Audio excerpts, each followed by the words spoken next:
Hello and welcome back po sa ating channel. Kumusta po? I hope you all are doing well. Today, we're gonna talk about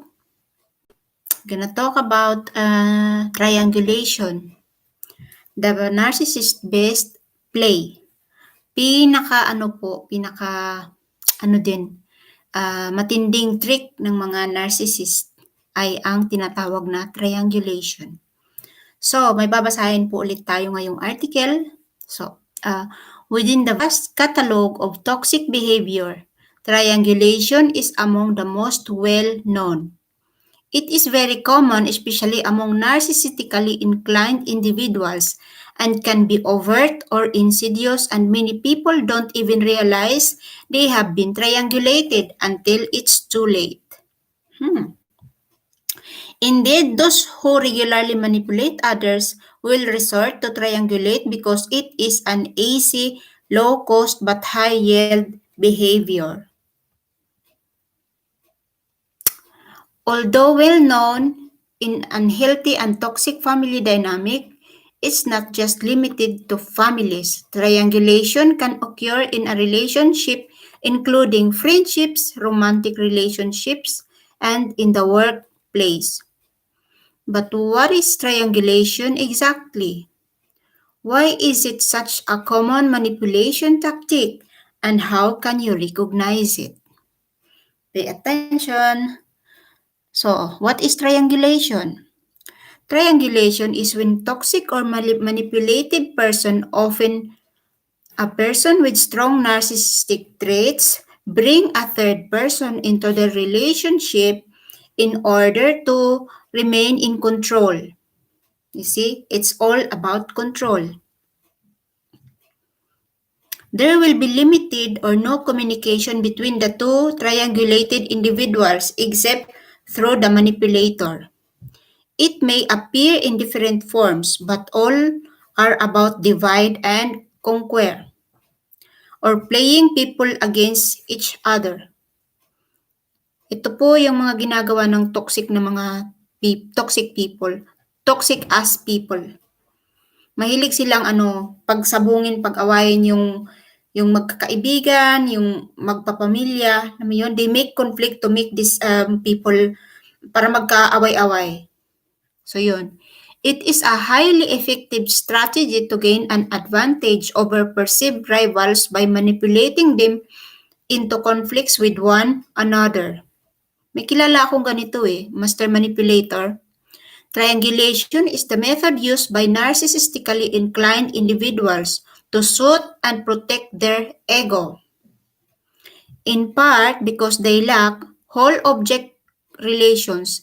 This is the inability to see that most people have mix of good and bad qualities and seeing things as black or white only.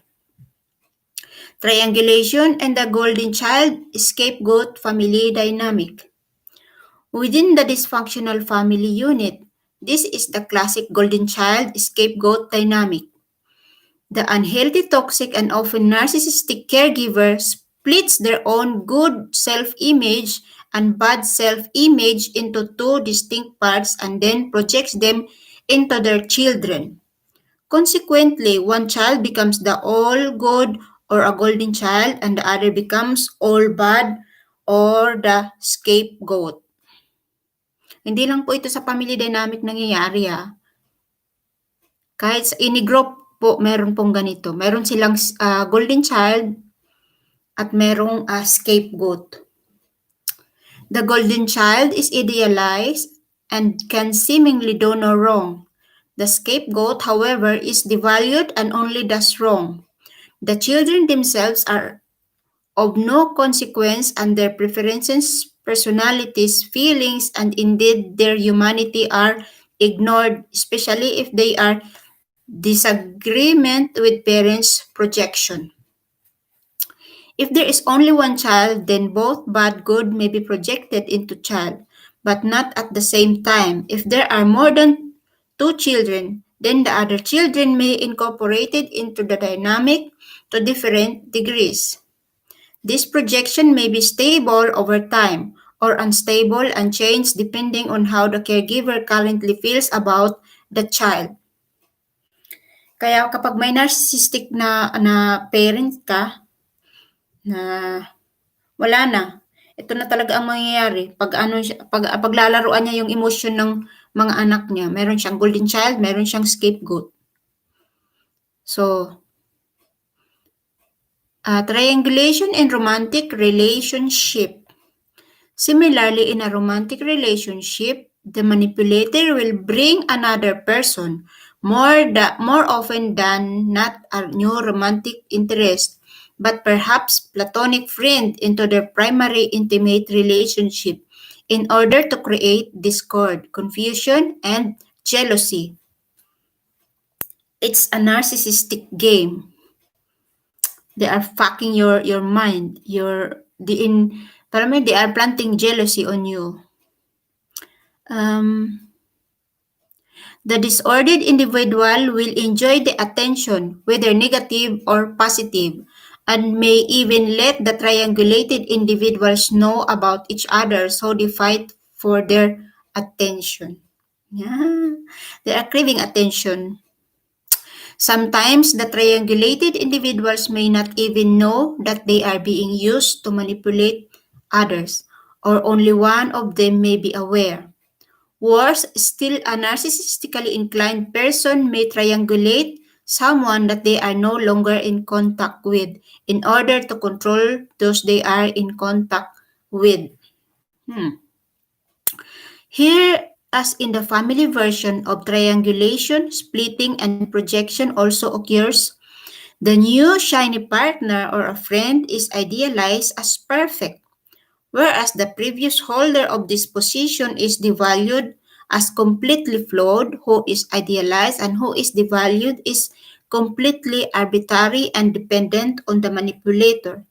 And it may switch back and forth. Moreover, it's not based on reality. Ano lang yan? Illusion. Example of triangulation. So, ito na po yun. Joe and Sarah are two siblings. So, magkapatid. In their mother's eyes, Joe can do no wrong, especially since he is her darling boy. Joe has often gotten into trouble over the years, getting kicked out of school, doing drugs, and even stealing from his parents. Yet, he is given anything he could ever want, and more. New electronics, all of his secondary education is paid for, and he's allowed to live at home with no expenses. Sarah, however, was forced to get a job as soon as she was old enough to work. Her mother blamed her for Joe's theft even when it was obvious that it wasn't her fault. Yan. Kaya kawawa yung scapegoat kasi lahat ng nangyayari sa paligid ay kasalanan niya. You see? Biniblame niya yung si Sarah dahil si Joe ay ano ba yan, nagnanakaw.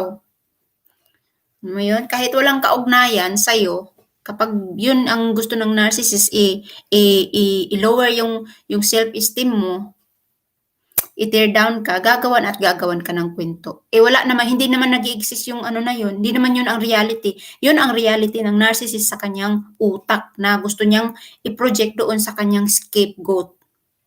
So, yun. Even if it was obvious that it wasn't her fault. As soon as Sarah turned 18, her mother kicked her out and told her she was on her own. Ayan, pinalayas na nga si Sarah. Sarah accomplished a lot since then, including receiving an excellent education that she paid for and successful career as a businesswoman. Ayan, dahil nga diniscard siya ng kanyang narcissist na nanay, ngayon inayos niya yung buhay niya. So, she's living her life now. She's having success on her career as a business woman. But her mother ignored this. Ayaw i-acknowledge ng nanay niya yung accomplishment niya kasi it blows up her ego. At alam niya na yung nasasapawan siya ni Sarah kasi ganun po ang mga narcissist. They are competing hindi lang sa mga kaibigan or mga tao sa paligid nila, kundi they are competing with their own child. So, yun. In fact, nothing she has accomplished has ever been acknowledged. Joe, on the other hand, has accomplished nothing as is praised endlessly. Si Joe, kahit walang narating, nagnanakaw, nagdodroga, yun ang nakikita lagi ng nanay, laging pinupuri. Alam mo yun? Wala ka namang accomplishment pero pinupuri siya. Yung si Sarah na mayroong kang ebidensya na may narating, hindi mo ina-acknowledge kasi twist nga eh. Ganun po ang function ng mga narcissist. So, sa number 2 na example so yun ang kay Joe at kay Sarah at ang kanilang mother na narcissist. So the second example is Will and Anna. Will and Anna have been together for a few months. During this time, Will showered Anna with affection, attention, and plenty of gifts.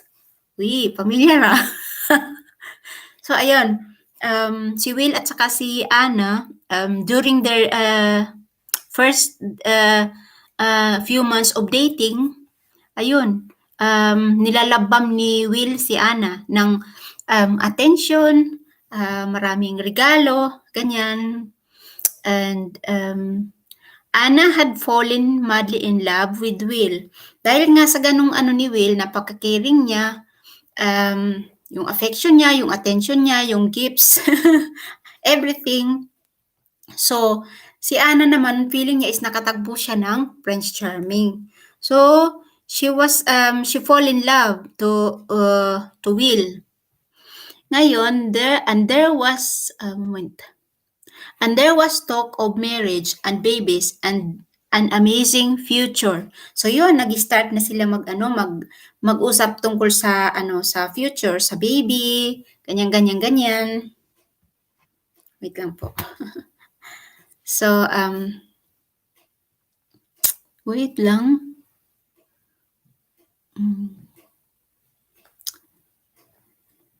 He told her he loved her. Yun. He told her he loved her, that she was perfect. Yeah, familiar. Yeah, sabi niya, mahal niya si Anna at si Anna ay perfect. Perfect naman talaga perfect supply. Saan na ba tayo?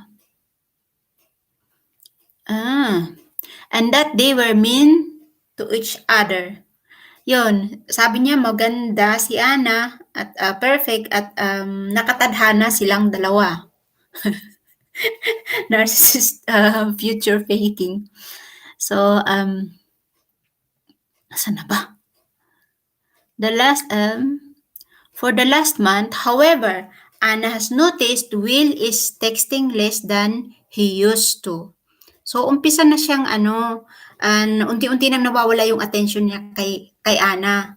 So, kung text siya ng text before, ngayon ay madalang na lang. Yun. So, barely answering her question and is otherwise being extremely vague.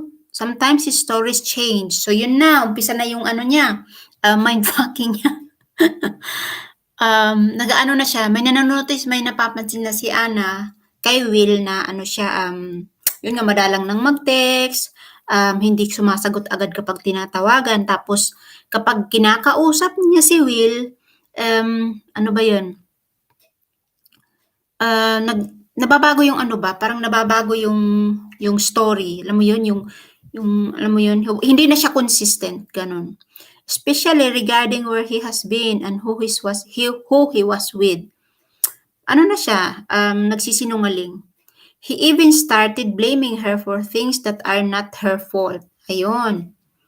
Inaano na niya, sinisisin na niya na si Anna kapag may something na nangyayaring, ewan ko, hindi umaayon sa plano niya kasi narcissists are very good planner. They plan everything. They plan ahead everything. So, kapag yan hindi nag-work yung plan ng narcissist, at maghahanap yan siya ng, kasi they are perfect in their eyes. So, if something is wrong, it must be somebody else's fault. Ito yun ngayon ang ginagawa ni ni Will kay Ana. Biniblame niya si Ana. She is aware that Will has a new friend, Lindsay. Ayan, may bagong kaibigan daw si Will. That he knows through work. Sometimes Will compares her to Lindsay. Ayan. Kasi para yun mag-create ng insecurity sa'yo bilang babae, Will compare Anna to his new friend, Lindsay. So, wait, basahin natin.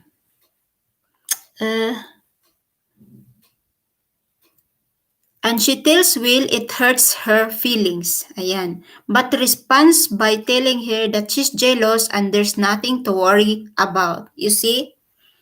Kinukumpara mo yung si Hannah kay Lindsay, then nag-communicate, open communication si Anna na sinabi niya na kapag ginagawa yun ni Will ay nasasaktan siya. Ngayon, instead na sabihin niya na, ay sorry na nasaktan kita, hindi ko intention yun. Instead na maging responsible siya sa behavior niya na kinumpare niya si Anna kay Lindsay, ngayon, ang ina-attack niya ngayon is si Hannah kasi si Anna daw ay silosa. You see? You see the game? The mind game? Yun po ang narcissist. Lindsay, wait lang.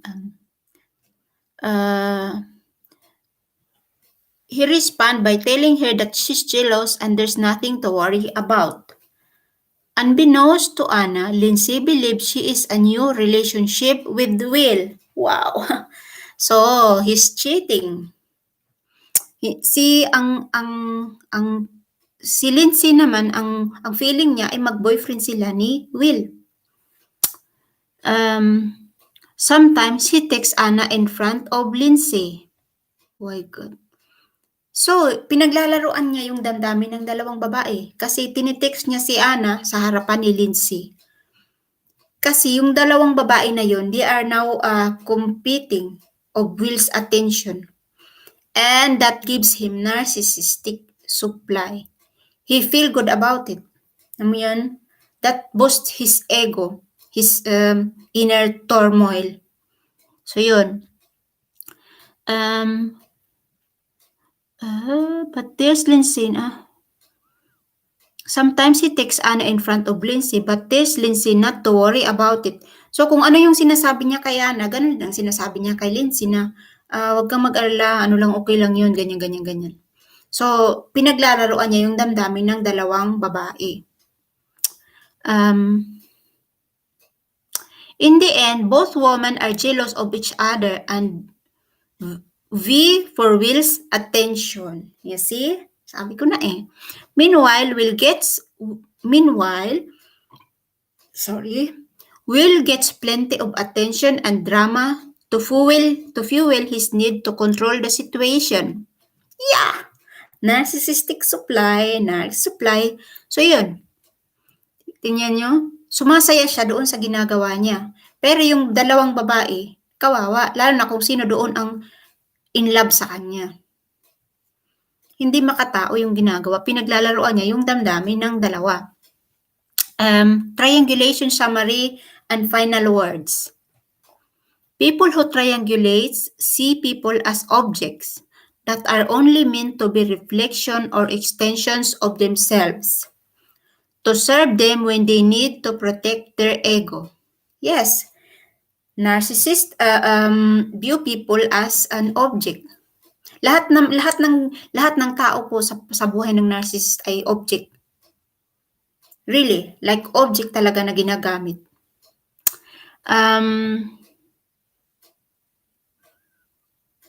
Triangulation is a common tactic used by people with strong narcissistic tendencies and other dark personality traits. Hindi po, yung triangulation po, hindi po yan gagawin ng normal na tao. Toxic po yan. Toxic. It's a mind game. It is easy to pull off if cost little and it gets job done. You can recognize triangulation by recognizing its forms. If a parent refuses to acknowledge their children's real personality and individualism, and their siblings are treated vastly different and are discouraged from communicating with one another except through the parent, then this is triangulation. If your current or former romantic partner or friend uses another to create hostility, drama, or to coerce you into things and feelings you wouldn't otherwise do or feel, then this is triangulation. If someone brings you into the romantic relationship or friendship but refuses to directly confront the person that they have an issue with, then this is triangulation. So familiar. Healthy communication is about openness and authenticity and resolving conflicts rather than creating them. And the most effective way of dealing with this situation is to take a step back and objectively evaluate what is really happening and then acting accordingly. Yeah. So, yan po ang dynamic ng triangulation. Isa sa pinakamabagsik na trick ng narcissist na ginagamit nila, alam niyo kung bakit nila yung ginagawa? Kasi yun nga, pag kasi ganun, feeling nung isa is like 2 against 1. So they are mayroon na nga yung narcissist at saka yung isang third party. So ang mangyayari, feeling mo is 2 against you, 2 people against you. So you feel unbalanced. But in the other side, ganun din ang ginagawa niya. Tina-triangulate din niya yung isa sa'yo. So don't fall for that. Dapat po alam natin yung mga laro nila para po we don't buy that bullshit. Hayaan lang natin na laruin nila kasi yun po ang entertainment ng mga narcissist eh. They don't know anything else in life but to manipulate and abuse people, especially those who are close to them, especially yung mga blind na akala ay matotoong tao sila. Yun, kasi po, sabi nga nung may article kasi akong may discussion kasi about narcissist kung bakit ganun sila. They are miserable people. They are so miserable at hindi po sila masaya kahit mayroon na sila halimbawa magandang bahay, magarang sasakyan, pera. Ano lang po siya, para pong a short fix lang po yun. Kasi deep inside, they are empty. So, hindi mapupunan noon yung emptiness ng mga narcissist. Alam mo kung ano magpapasaya po sa kanila? May idea ba kayo kung ano ang nagpapasaya sa mga narcissist? Kapag may isang tao na miserable, na nasasaktan, masaya sila doon kasi they feel good about themselves. Kasi they are in pain 24/7. At kapag may nakita silang nasasaktan na tao, doon nakaka-relate sila kaya they feel like a little bit relief. Kaya they want to punish people, they want to hurt people. At ang kawawa po dito yung mga biktima po nila na walang kamalay-malay. Na dahil nga sa halimbawa yun triangulation, sa galing nilang mag-manipulate, walang kamalay-malay talaga yung mga tao. Wala, pinaglalaruan lang niya. And kapag inaral po natin yung how narcissist dynamic mapoproteksyonan po natin ng ating mga sarili. At yung power po they are powerless po eh. They are just a skilled manipulator. Kaya po nagagawa nila yung gusto nila. But they are not smart. No, they are not smart. They are just skilled manipulator. Kasi yung gawain na yun ay gawain nila since nung bata sila. At hanggang ngayon, kaya nga sinabi ko, they don't know anything else but to manipulate, to deceive, to lie. They are pathological liar. So, thank you po for being with me on this video. Sana po ay may natutunan tayo ngayong araw. And yeah, thank you po. Love yourself first. Bye. Wait, please consider subscribe, like, and comment too.